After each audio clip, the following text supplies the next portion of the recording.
फक्त आईमुळं बी घरी आईमुळं.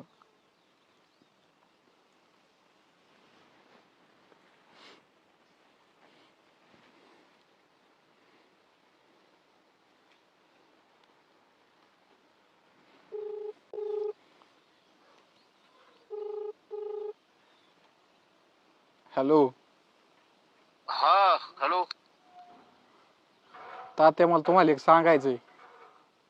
बोला की जावई बापू, काय झालं? मला अजिबात त्या घरात राहू वाटत नाही. तुमची पोरगी काय झालं पाहुणे? जरी माझी बायको असली तर माझी क्षणाक्षणाला लायकी निघती.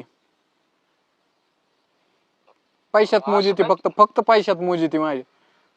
क्षुल्लक गोष्टीसाठी मला पैशात बोजणार कशात पण. संसार वाढायचं म्हणलं एका बाजूने तर नुसतं लेकरं बाळक म्हणलं तरी म्हणते तुमची लायकी आहे का, तुम्हाला हाय तक पैसे. जे माझं आहे ते तिचं आहे, तिचं आहे ते माझं आहे, असं पाहिजे असतं संसारात. चुकीचं घडतंय. मला असं माझ्या जीवाचं लय काय सांगावं, बरं वाईट करून घ्या वाटतं. फक्त आईमुळे मी ग बसतो. माझ्यानंतर काय डोक्यात नका आणू तुम्ही. कस काय डोक्यात नाही आणायचं, काय करायचं बरं मी सांगा बरं तुम्ही. हे बघा, तुम्हाला सांगतो, आमच्या पोरीचं चुकतंय हे मला बी कळतंय बरं का. नुसतं चुकतंय, मी झोप येत नाही रात्र रात्र मला. दिवसभर मी नुसतं विचारत असतो काय करणार काय.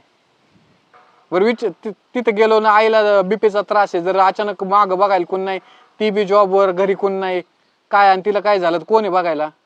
तिला फोन लावा येतो का काय करा येतंय. नाही ती कमवती वगैरे सगळं मान्य आहे बरं मग का. ठीक आहे ना, तिच्या पगारात पैशातच मोजायचं का सगळं. मग तुमचा अपमान नाही केला पाहिजे तिने. एक तर मी डायरेक्ट आहे ना, मग का पुढे बी जगायचंच म्हणलं ना, एखाद्या मंदिरात जातो तिथं बी निव खा लोक ना असं पंक्ती असत्या, तिथं जेवण मी माझं माझं काय नाही, मला नाही नको बायको नको कोणच नको, माझं आईन मी म्हटलं जातो. असलं काही बी डोक्यात नका आणू तुम्ही. काय एखाद्या मंदिरात राहिलं तिथं ते एखाद्या देवाची सेवा केलं तरी खाया प्यायला भेटन फुकटचं. खाण्यापिण्याचीच एवढी लायकी निघत असेल तर आवडीचं तर त्या सोडून हो, तिला तिच्या आवडीचं आणाय गेलं तरी पैसे तिथे मोजून तुलून येते एकदम.